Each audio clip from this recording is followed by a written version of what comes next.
Claro, mérito meu também, que depois corri atrás, mas foi ali o empurrãozinho que me fez caminhar. E dá, gente. Agora sim, procurar no lugar certo, porque procurar em lugar errado vai encontrar coisa O errada. sentimento é de realização e de muita felicidade por ter dado esse voto de confiança. Dê você também esse voto de confiança, eu tenho certeza que você não vai se arrepender e a sua aprovação vai vir, assim como a minha veio. E agora, com os recém-cumpridos 22 anos, consegui ser aprovado na Polícia Rodoviária Federal. Só tenho a agradecer a toda a equipe do Objetivo. Com certeza que se você não tiver um caminho certo para seguir, você fica meio perdido. Eu não tinha nenhuma experiência sobre concurso público a respeito. Eu não sabia realmente, assim, de basicamente nada. E o Objetivo me deu esse direcionamento. O senhor me apresentou o guia de consulta rápida, que, cara, aquilo foi genial. Hoje em dia eu só estudo com guia de consulta rápida. Comecei do zero, pô. Eu comecei a estudar português sem saber o que era um verbo, sabia o que era pronome, não sabia o que era preposição, não sabia nada disso. Hoje eu sei as preposições decoradas, pô. Claro, mérito meu também, que depois corri atrás, mas foi ali o empurrãozinho que me fez caminhar. E dá, gente. Agora sim, procurar no lugar certo, porque procurar em lugar errado vai encontrar coisa errada. O sentimento é de realização e de muita felicidade por ter dado esse voto de confiança. Dê você também esse voto de confiança, eu tenho certeza que você não vai se arrepender e a sua aprovação vai vir, assim como a minha veio. E agora, com os recém-cumpridos 22 anos, consegui ser aprovado na Polícia Rodoviária Federal. Só tenho a agradecer a toda a equipe do Objetivo. Com certeza que se você não tiver um caminho certo para seguir, você fica meio perdido. Eu não tinha nenhuma experiência sobre concurso público a respeito. Eu não sabia realmente, assim, de basicamente nada. E o Objetivo me deu esse direcionamento. O senhor me apresentou o guia de consulta rápida, que, cara, aquilo foi genial. Hoje em dia eu só estudo com guia de consulta rápida. Comecei do zero, pô. Eu comecei a estudar português sem saber o que era um verbo, não sabia o que era pronome, não sabia o que era preposição, não sabia nada disso. Hoje eu sei as preposições decoradas, pô. Olha eu aqui, professor Ticiano Lavô, a seu dispor e com muita honra, passando aqui na tua telinha para a gente analisar, para a gente fazer uma viagem nos principais fatos, acontecimentos no mês de novembro de 2025. Para você que está se preparando aí para uma prova de atualidades, hoje é o dia da nossa retrospectiva novembro 2025, beleza? Fatos que repercutiram nacionalmente e internacionalmente. Eu, Ticiano Lavô, selecionei a dedo 7 manchetes. 7 acontecimentos, fatos importantíssimos, tanto a nível nacional como internacional. E eles vão passar a partir de agora na tua telinha e nós vamos analisá-los. Beleza? Bora começar? Bora começar. E é claro, não tem como a gente começar o mês de novembro de 2025 sem ser falando da COP, Conferência das Partes sobre Mudanças Climáticas. Bora lá! Desde 1995, não esqueça disso, desde 1995, a ONU realiza todos os anos uma conferência internacional para tratar sobre clima, sobre aquecimento global, sobre mudanças climáticas, sobre emissões de gases poluentes, desde 1995. E essa reunião, ela é chamada de Conferência das Partes sobre Mudanças Climáticas. Se tu contar nos dedos, a primeira foi em 95. Aí se tu vier contando nos dedos, a segunda em 96, a terceira em 97, a quarta em 98. Vem contando nos dedos, só teve um momento em que não aconteceu essa COP. Foi em 2020. 2020, tu deve lembrar, foi exatamente dia 11 de março de 2020 que a OMS, Organização Mundial da Saúde, ela declarou para o mundo que o mundo estava vivendo a pandemia, mergulhado na pandemia de Covid-19. Inclusive, no último 11 de março, agora de 2025, completaram-se 5 anos dessa declaração, desse anúncio feito pela OMS, tá? E naquele ano, portanto, não aconteceu a COP. A COP, que era para ter acontecido em 2020, ela foi adiada para 2021. Foi exatamente a COP 26, que era para ter sido em 2020, aconteceu em 2021. Aí, 2021, bora, conta nos dedos aí comigo. COP 26. 2022, COP 27. 2023, COP 28. 2024, ano passado, COP 29. 2025, COP o quê? COP 30, 30ª. COP 30. E, pela primeira vez, essa COP aconteceu no Brasil. E foi exatamente em novembro, bebê. Foi exatamente entre os dias 10 e 22 de novembro. Aonde? Belém, capital do estado do Pará. Belém. Teve toda uma polêmica, né? Você deve lembrar que inflacionaram o preço das hospedagens na capital paraense, hotéis, resorts, pousadas, cobrando absurdo de dinheiro por esses 12 dias de evento. Chegou-se até a cogitar a troca da sede, coisa que o governo federal nunca confirmou essa cogitação, nunca confirmou contar com essa possibilidade. Mas muitas delegações alegaram que, em virtude dos altos preços dos aluguéis cobrados, ou não viriam, ou iriam reduzir, né, a sua comitiva para estar presente em Belém. No entanto, a COP aconteceu e o foco principal, o tema mais discutido na COP 30, com certeza, e nós já sabíamos disso, era sobre transição energética. Energética. O que é que isso significa? Simples. Se quisermos, de fato, desacelerar o aquecimento global, se quisermos, de fato, reduzirmos as nossas emissões de gases de efeito estufa, a gente tem que promover imediatamente, para já, o quê? Transição energética. O que é que esse termo significa?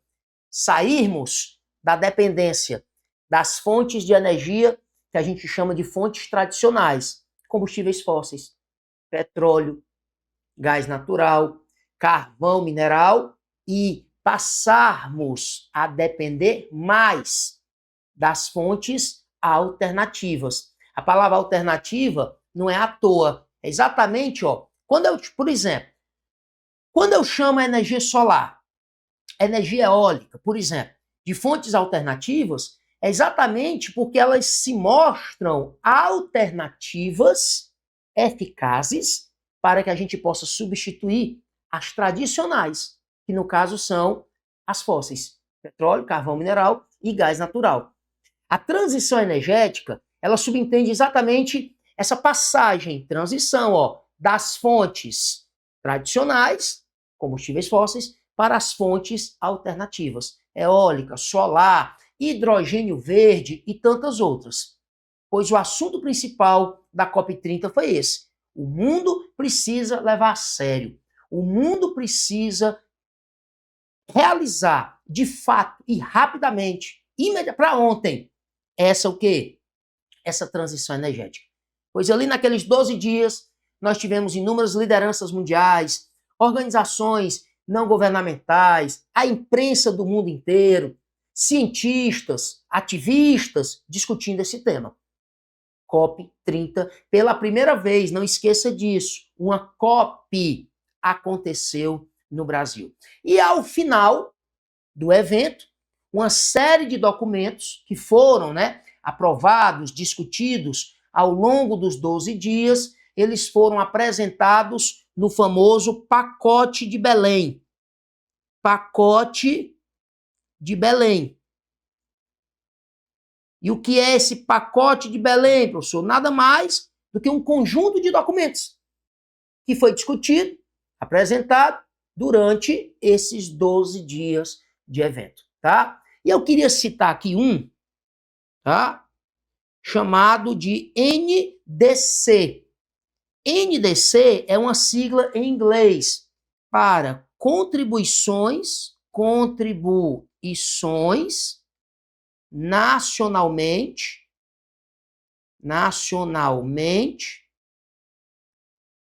determinadas.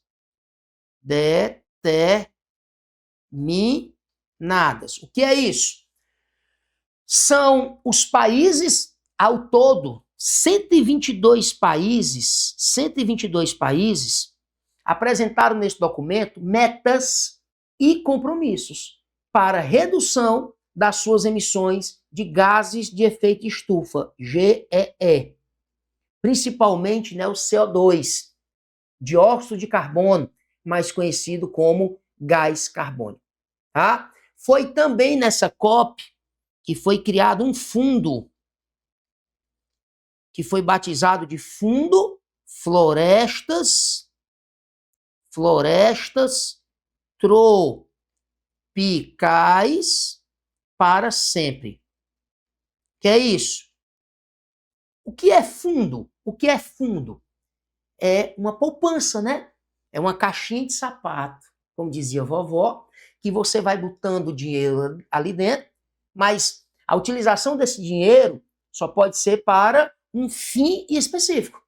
Olha o nome do fundo. Fundo Florestas Tropicais para Sempre. Ih, professor, tá no meio. Tá aí, ó, para tu ver, ó. Fundo Florestas Tropicais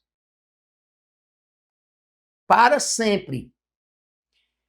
Os países vão depositando dinheiro ali, naquele fundo, e esse dinheiro tem que ser utilizado para ações, programas, iniciativas que visam o quê? Como está aí o nome, ó, a proteção e a preservação de florestas tropicais, de florestas localizadas na zona tropical do globo, como por exemplo, a floresta amazônica, que é a maior floresta tropical do planeta. Beleza pura? Beleza pura. Outra coisa que você tem que guardar da COP30 foi aprovado, vou anotar aqui para tu anota aí, a aprovação do plano, tô no meio? Tô não, do plano de ação de gênero. Deixa eu aumentar e sair da tela para tu bater um print. Plano de ação de gênero. Que é isso? Um plano para promover a liderança de mulheres. De mulheres, não só de mulheres, apesar do termo, tá? Mas de indígenas, de afrodescendentes, nas ações de liderança. Isso aí, na realidade, é para se cumprir o que a gente chama de ODS número 5. Que é isso, professor? ODS número 5. Lembra da Agenda 2030? O que é a Agenda 2030? Que, inclusive, foi criada em 2015. Faz 10 anos, né? Nessa Agenda 2030, a ONU estabeleceu 17, eu costumo chamar de 17 desafios, 17 coisinhas que o mundo deveria abraçar, deveria botar em prática, para que a gente possa chegar em 2030 podendo bater nos peitos e dizer: erradicamos a pobreza extrema no mundo. Esses 17 desafios, vamos dizer assim, eles são os 17 ODS, 17 Objetivos de Desenvolvimento Sustentável. Vou repetir, são 17 desafios que o mundo, lá em 2015, se comprometeu. Quando eu digo o mundo, é porque lá em 2015, todos os países membros da ONU, 193, assinaram a Agenda 2030, se comprometeram com a Agenda 2030, que diz o seguinte: temos que erradicar a pobreza extrema no mundo até 2030. Por isso que o nome do documento é Agenda 2030. Mas como? Praticando os 17 ODS. E tem um dos ODS, é exatamente o ODS número 5. ODS 5. Que é igualdade de gênero. Promover no mundo, entre todas as nações, a igualdade de gênero. A criação desse plano, né, esse plano de ação de gênero, para promover a liderança de mulheres, mulheres indígenas, mulheres afrodescendentes, mulheres da zona rural, para ampliar, né, ações relacionadas à questão de gênero. Isso tem a ver com o ODS número o quê? O ODS número 5, igualdade de gênero. Esse plano foi criado na COP30. O Plano de Ação de Gênero. A própria discussão sobre clima, né, na COP30, ela está também sustentada em um desses ODS, que é o ODS 13. O ODS número 13, pega lá a Agenda 2030 para tu ler. O ODS número 13 diz exatamente o quê? Ações para combater as mudanças climáticas. Esse é exatamente o ODS número 13. No entanto, há de se registrar as ausências, né, dos líderes das potências que mais poluem, das potências que mais emitem gases de efeito estufa na atmosfera. Não estiveram presentes. Anote aí. Não estiveram presentes o Xi Jinping. Quem é o Xi Jinping? Quem é? Presidente da China. E quem é a China? O maior poluidor do planeta. O maior emissor de gases poluentes do planeta. Xi Jinping não foi, não esteve presente.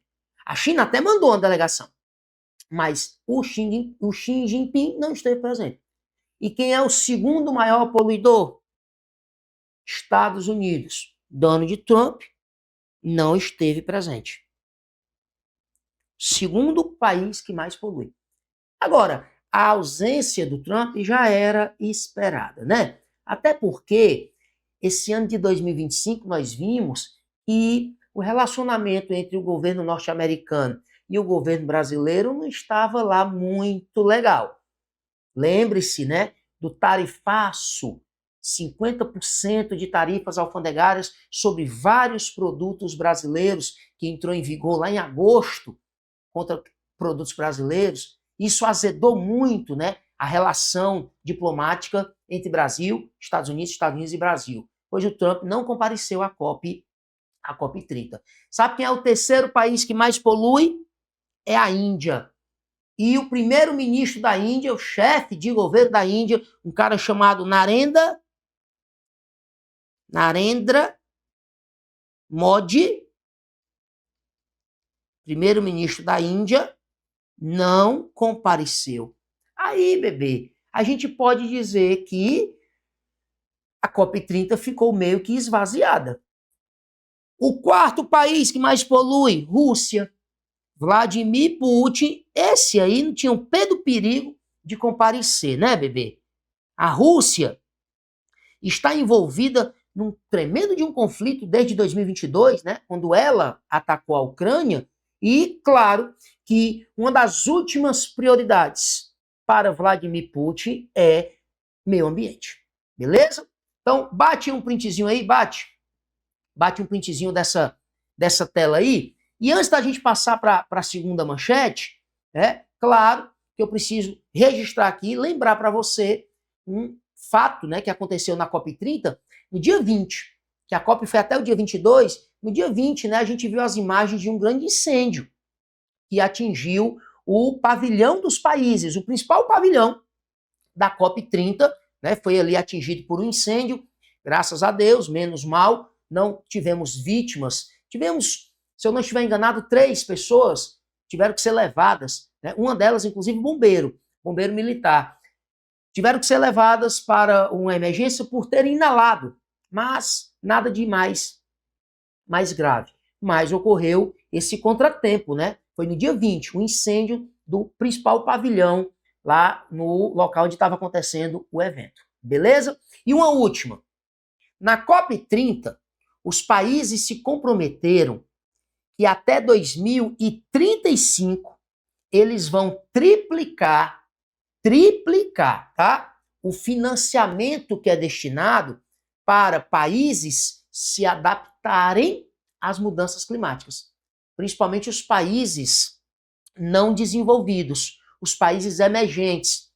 Esses têm mais dificuldade, né, do que os países desenvolvidos em se adaptar a essa nova realidade global promovida pelas mudanças do clima, que gera eventos extremos no clima, né? Chuva demais, onde antes chovia menos, chuva de menos, onde antes chovia mais, nevando em áreas simplesmente onde jamais imaginaríamos que nevaria. O sertão do Ceará, por exemplo, ano passado, registrou, em Juazeiro do Norte, por exemplo, chuva de granizo. Olha que coisa estranha. Olha que coisa estranha. O Canadá, a 2021, registrou temperaturas próximas de 50 graus. O Canadá, país lá no extremo norte das Américas, o último país da América. Tu passou do Canadá, não tem mais nada não. Tu dobra assim na segunda direita, já é o Polo Norte, onde mora o Papai Noel. Pois o Canadá, registrando temperatura de 50 graus, Jesus está voltando mesmo.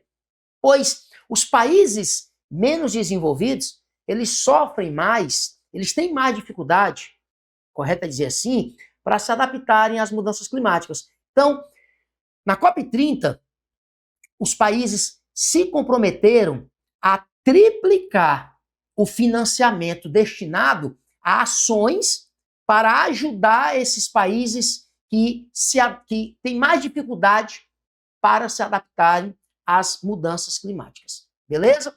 Até 2035. Só tem um pequeno problema.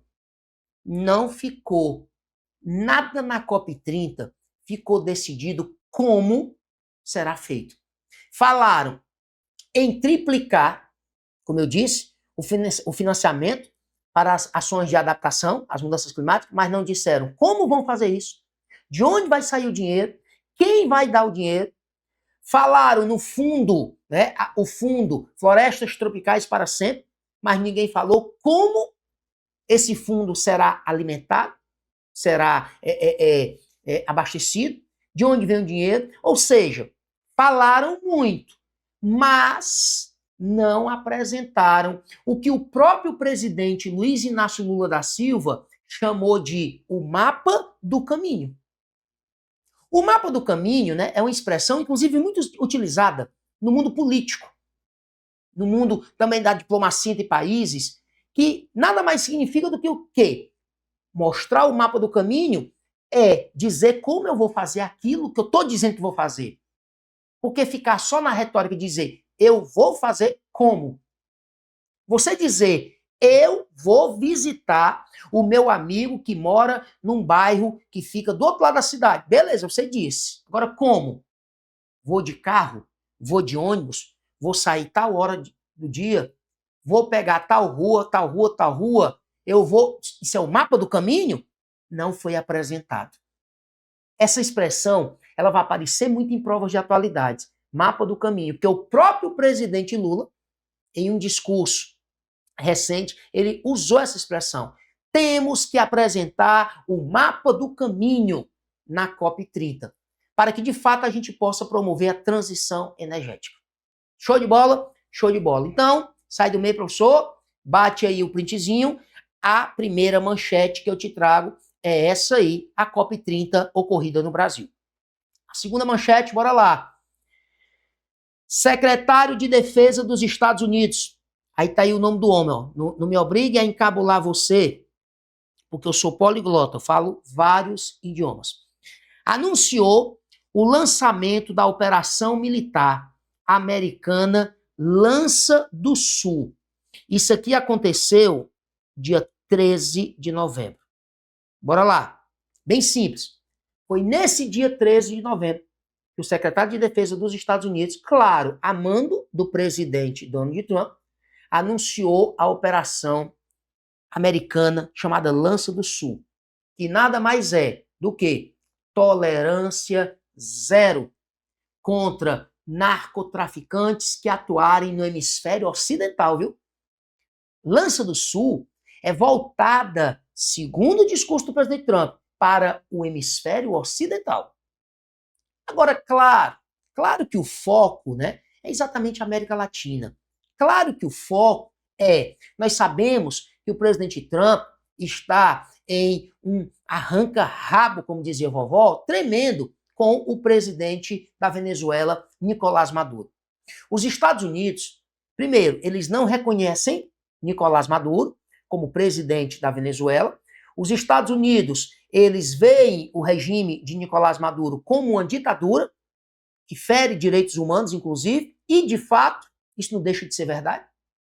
Não deixa de ser verdade? Nicolás Maduro assumiu o poder na Venezuela em 2013 com a morte do então ditador Hugo Chávez.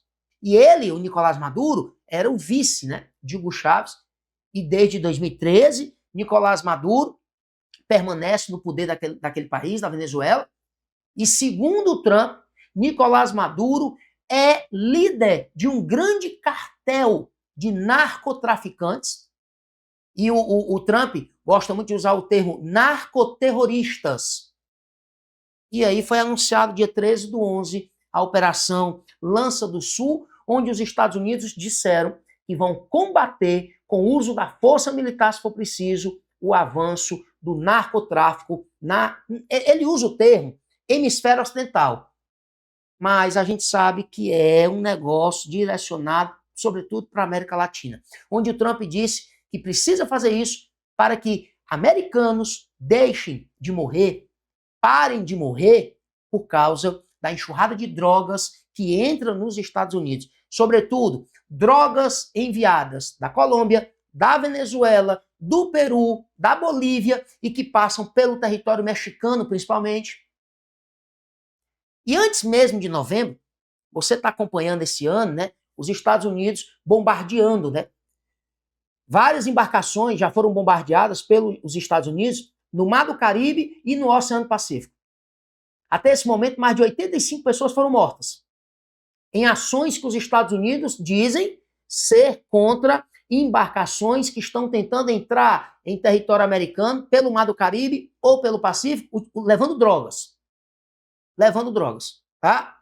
E a propósito, o governo americano está oferecendo, e aí, tu se garante? 50 milhões de dólares. Detalhe, era 25. O Trump dobrou para 50 milhões de dólares, uma recompensa para quem fornecer informações que possam levar a Nicolás Maduro. 50 milhões de dólares. Chupa. Vai comendo, Raimundão? Outro detalhe, que faz parte também dessa Operação Lança do Sul, né? Dia 17/11, anote, US, olha aí, professor, US Gerald, que aqui em casa eu chamo de Geraldo,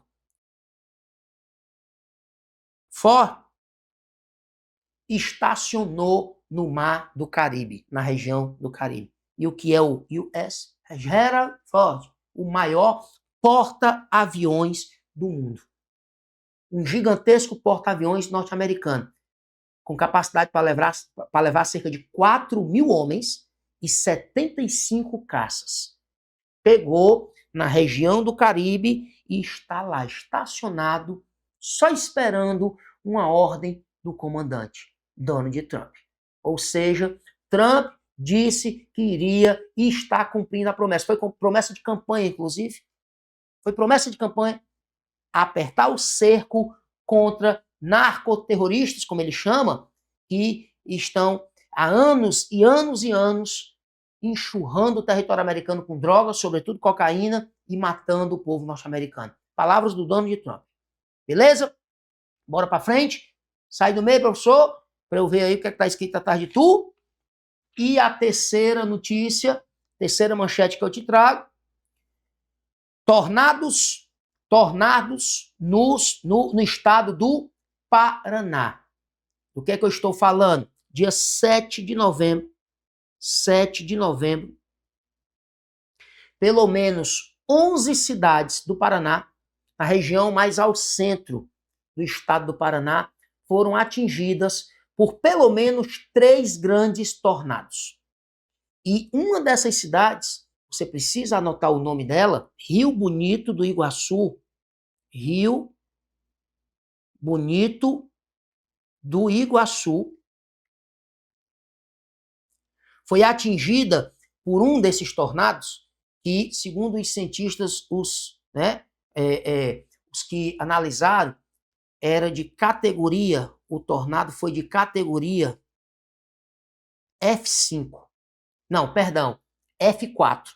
F5 é porque a escala, né, vai até F5. A escala máxima, né, que eles utilizam para medir aí a fúria, né, a força de um tornado. esse que destruiu, eu falo destruiu, não é modo de falar. 90% dos imóveis da infraestrutura da cidade Rio Bonito do Iguaçu foi abaixo. Uma coisa simplesmente impressionante. Eu confesso a você que eu nunca tinha visto algo parecido no Brasil. Está acostumado, né, a ver esse tipo de tragédia, de fenômeno nos Estados Unidos, na região do Caribe, né? Ali é rota de passagem de furacões, de tornado. Mas no Brasil, foi a primeira vez na vida, e eu acho que a primeira vez na vida que aconteceu algo parecido. Algo como aquilo ali. Uma cidade completamente arrasada. E isso é demonstração das tais mudanças climáticas. Eventos extremos estão ocorrendo no sistema climático global, gerando esse tipo de coisa em regiões, em áreas do planeta que não era comum acontecer. E o pior é que os cientistas afirmam que a tendência é que esses fenômenos extremos se tornem cada vez mais o quê? Mais comuns, mais frequentes. 2024, por exemplo, foi considerado o ano mais quente da história da humanidade. E os cientistas dizem que 2025 está caminhando para superar 2024. Detalhe, 2024 superou 2023, porque 2023 tinha sido o ano mais quente da história. Ou seja, a tendência, ao que me parece, é que a cada ano que passa, a situação só piora, né? Só piora. E aí você pergunta, professor, e essas COPs estão fazendo o quê? Só mesmo discutindo, blá, blá, blá? Porque todo ano a situação só o quê? As notícias dão conta de que o cenário só se agrava. Estão fazendo o quê, professor, nessas COP? Desde 95. Está servindo para quê? Eu não sei. Só sei que nós estamos aqui discutindo o fato. Esses tornados que alcançam a categoria F4, né, segundo os cientistas, eles têm a capacidade para atingir até 418 quilômetros por hora. É uma coisa surreal, certo? 418 quilômetros por hora. Então, eis a segunda manchete que eu te trago. Bora para a terceira? Bora para a terceira. Vacina da dengue produzida pelo Butantan. Bora lá. Aqui no Brasil, nós utilizamos, é aplicada inclusive pelo SUS, uma vacina contra a dengue que ela é japonesa. Ela é uma vacina fabricada por um laboratório japonês chamado Takeda, o nome do laboratório. A vacina ela se chama Qdenga. Qdenga. Presta atenção. Não é produzida, não é brasileira, tá? É um laboratório japonês. Pois, no dia 26 de novembro, o ministro da Saúde, Alexandre Padilha, vou botar só Alex, os íntimos, Padilha, anunciou que uma vacina produzida pelo Instituto Butantan, nós vamos combinar, o Butantan se garante, ó galera. O Butantan, eu tenho uma admiração tremenda pelo Butantan, Instituto Butantan. Eu cresci, né, ouvindo, né, falar que, por exemplo, picada de cobra, picada de escorpião, o soro antiofídico, o soro contra essas coisas aí, tudo o Butantan era conhecido no mundo, mas também na produção de quê? De vacinas. O Butantan produziu uma vacina contra a Covid e foi anunciado pelo ministro Alexandre Padilha no dia 26 que está pronta uma vacina contra a dengue produzida pelo Instituto Butantan. E o mais show de bola, é a única vacina contra a dengue em dose única. Essa aqui, por exemplo, que é a japonesinha, perdeu o japonês, 2 doses. 2 doses. A do Butantan não, é dose única. Dose única. E essa vacina acaba de ser registrada e aprovada pela Anvisa. Foi a notícia dada pelo Alexandre Padilha, dia 26 de novembro. No entanto, o próprio ministro da Saúde afirmou que ela só vai estar disponível para a população brasileira a partir do ano que vem, 2026, tá? Ela vai estar sendo utilizada na população brasileira. Mas é uma notícia espetacular. Bate aí o printzinho e nós vamos passar para a próxima manchete. Show de bola? Show de bola. Ei, eu vou mostrar um negócio aqui pra tu. Eu botei aqui uma aguinha pra tomar aqui, olha, água, viu? Agora que eu tô vendo. Ei, não vai mangar de mim não, vai fiscar de mim não. Lodo. Lodo no fundo, olha. Deus me defenda.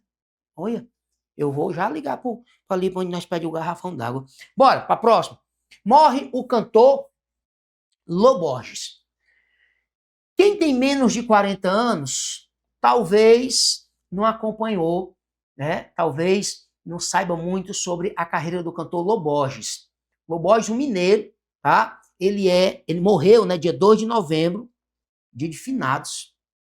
Dia 2 de novembro, a família disse que ele morreu em Minas, né, Gerais, Belo Horizonte, e dizem que foi por falência múltipla dos órgãos.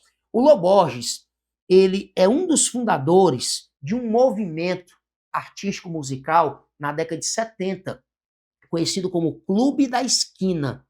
Clube da Esquina. Um dos movimentos mais importantes da música popular brasileira. Um dos fundadores foi o Lô Borges. Fez parte também, né, o Milton Nascimento e outros grandes da MPB.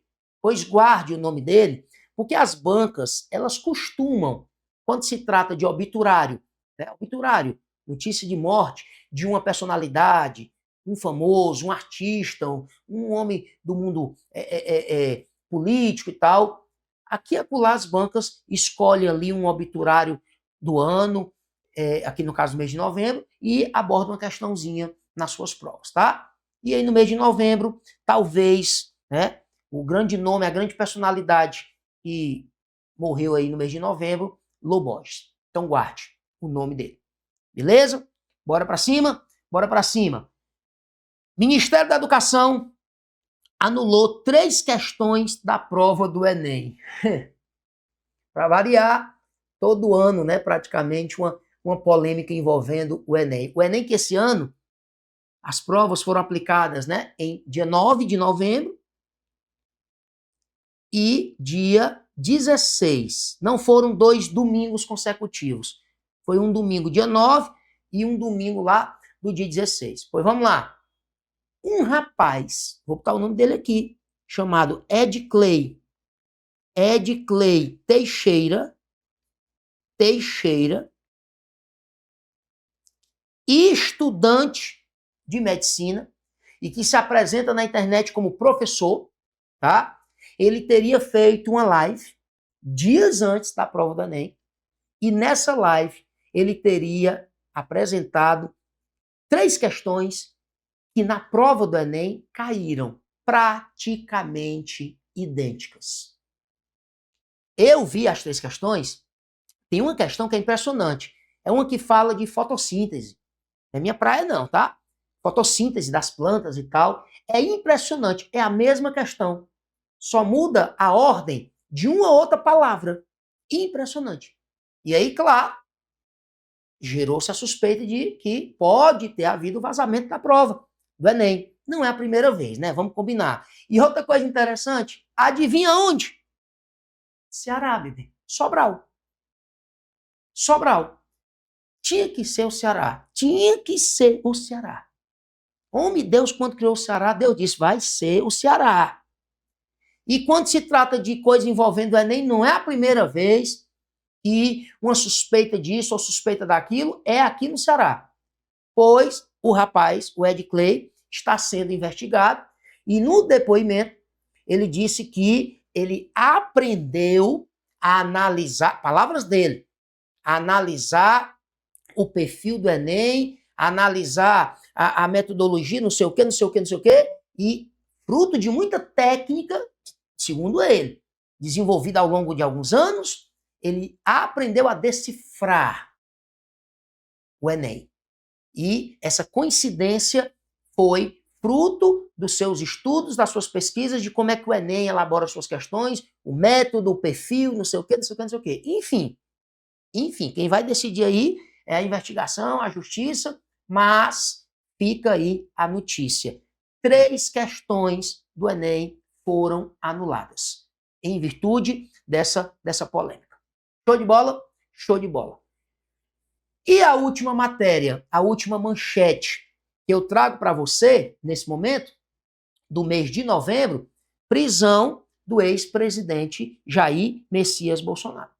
Ah, professor, volta aí, estão pedindo para eu voltar? Bate um printzinho aí. Professor, deixa eu bater até para pegar o nome do meninozinho aí, né, do Ed Clay Teixeira. Bateu?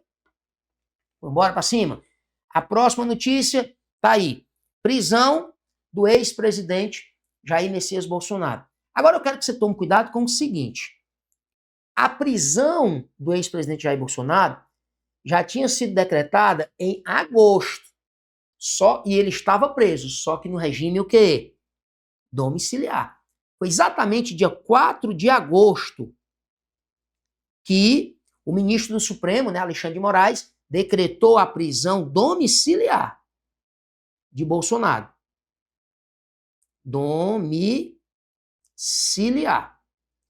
E detalhe, essa prisão domiciliar não foi em virtude da ação que Bolsonaro enfrentou no STF, inclusive foi condenado, eu falo já sobre isso, há 27 anos e 3 meses. Não. Essa prisão aqui domiciliar, do dia 4 de agosto, foi porque, segundo o Alexandre de Moraes, o Bolsonaro teria descumprido algumas medidas cautelares que já tinham sido impostas a ele. Por exemplo, ele estava proibido, né, de fazer uso de redes sociais e de aparecer em redes sociais de terceiros. Não só dele, mas de terceiros. E o Alexandre de Moraes alegou que ele teria ferido ou descumprido exatamente essa medida cautelar, de não poder aparecer em redes sociais de terceiros. Ele teria aparecido em uma filmagem feita por um dos filhos dele, e o filho teria postado, mas ele estava proibido de aparecer, inclusive, em redes sociais de terceiros. Aí ele foi para a prisão domiciliar. Aí conversa vai, conversa vem. No dia 11 de setembro, saiu, né? O julgamento foi decidido, o julgamento que o Bolsonaro vinha enfrentando, ele mais alguns outros réus, por envolvimento numa suposta trama golpista. Tá? E no dia 11 de setembro, o STF terminou a votação, né? A turma do STF, os 5 ministros da turma do STF, por 4 votos a 1, acabaram condenando. O único voto, né, contrário foi o do Luiz Fux. E a turma é composta por Alexandre de Moraes, o Flávio Dino, o Cristiano Zanin, a Carmen Lúcia e o Luiz Fux, que foi o único que votou contra a condenação de Bolsonaro. Aí 4 votos a 1, Bolsonaro aqui no dia 11 de setembro foi condenado a 27 anos e 3 meses. Só que não foi condenado no dia 11, dia 11 já prende o homem, até porque ele já estava preso domiciliar, tá? Mas caberia alguns recursos no próprio Supremo Tribunal Federal e vamos dar andamento aí aos recursos, os quais ele teria direito no Supremo Tribunal Federal. Só que, quando foi no dia 22, aí a gente entra no mês de novembro, né? No dia 22 de novembro, tá? O Alexandre de Moraes, alegando que Bolsonaro teria tentado romper a tornozeleira eletrônica, porque quando o Bolsonaro foi para a prisão domiciliar, regime domiciliar, ele foi com tornozeleira. Muitos até disseram, para quê, né? O homem já está na prisão domiciliar. Para quê que, além disso, vai se usar a tornozeleira eletrônica? Tudo bem. Ele teria tentado, né, romper o lacre lá da tornozeleira eletrônica. A famosa história do ferro de solda. Ele teria usado um ferro de solda para romper a tornozeleira eletrônica. Aí no dia 22, o Alexandre de Moraes decidiu pela prisão em regime fechado, mas por causa disso, por ele ter tentado romper a tornozeleira eletrônica. Aí o Alexandre de Moraes alegou que havia risco de fuga, pois no dia 22/11, ele deixa a prisão domiciliar, ele deixa a prisão domiciliar e vai para o regime fechado. Regime fechado.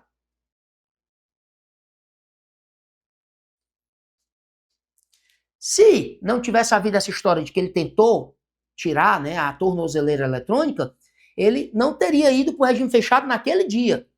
Por quê? Porque ainda estava em fases, ainda não tinha sido decretado o trânsito julgado da condenação dele aqui do dia 11. Ainda havia alguns recursos no próprio STF.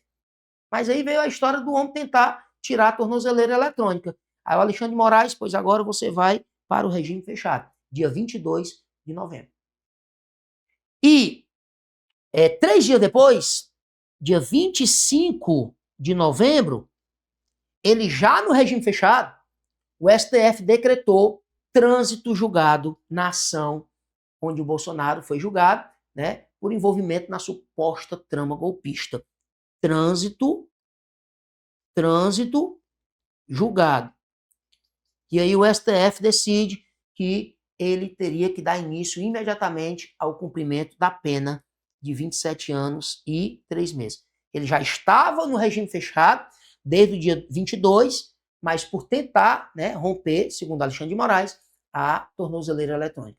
No dia 25, o Supremo decreta trânsito julgado, início de cumprimento da pena, no mesmo regime fechado que ele já estava. Beleza? Show de bola? Show de bola. Vou sumir da tela para tu bater um printzinho aí. E esses foram os 7, vamos dizer, acontecimentos que, na minha humilde opinião, e olha que Lavozinho aqui costuma acertar, foram os mais importantes ao longo do mês de novembro de 2025. Mas não vai agora não, peraí, tenha nervo. Aguente mais 2 dedinhos, como dizia o vovô, tenha nervo. Eu quero te mostrar aqui um negócio simplesmente espetacular. Aguenta aí.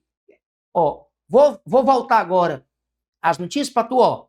Depois, se quiser bater um printzinho, ó. Tá? Quiser bater um printzinho, beleza. Agora, o que eu quero te mostrar é o seguinte. Cadê eu? Aqui.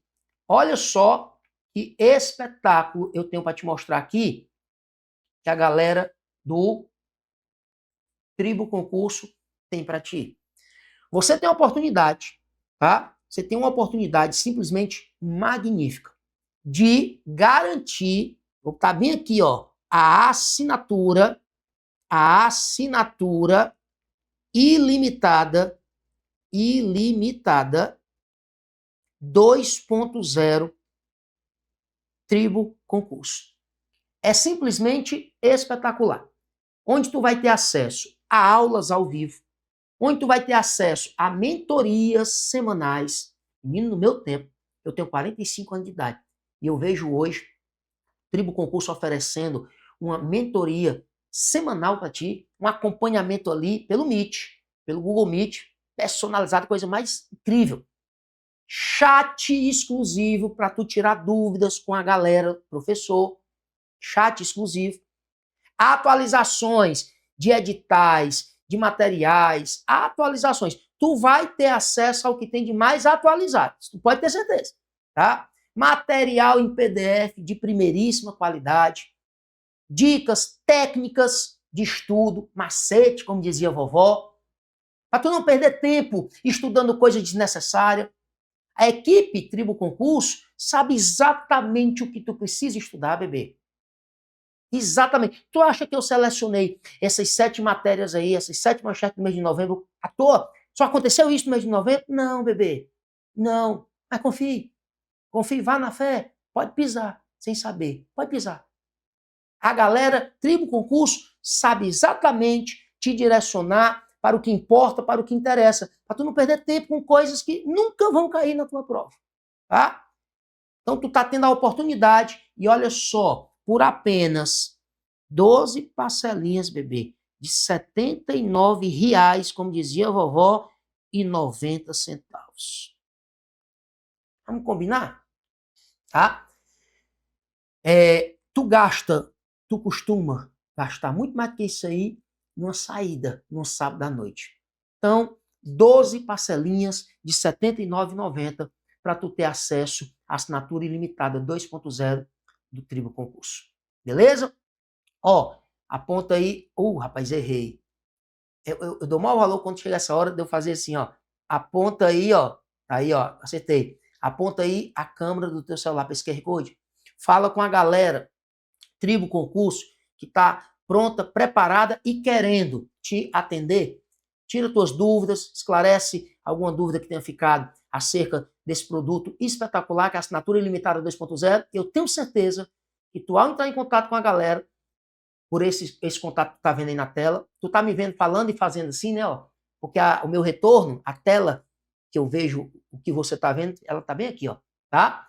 Então, ao entrar em contato e falar com um atendente aí do Tribo Concurso, por um desses números aí, ou por esse QR Code aí, tenho certeza que tu vai tomar a decisão mais importante da tua vida, que é investir num produto como esse, que vai, lá na frente, garantir a tua vida tranquila, bebê. Pode ter certeza, tá?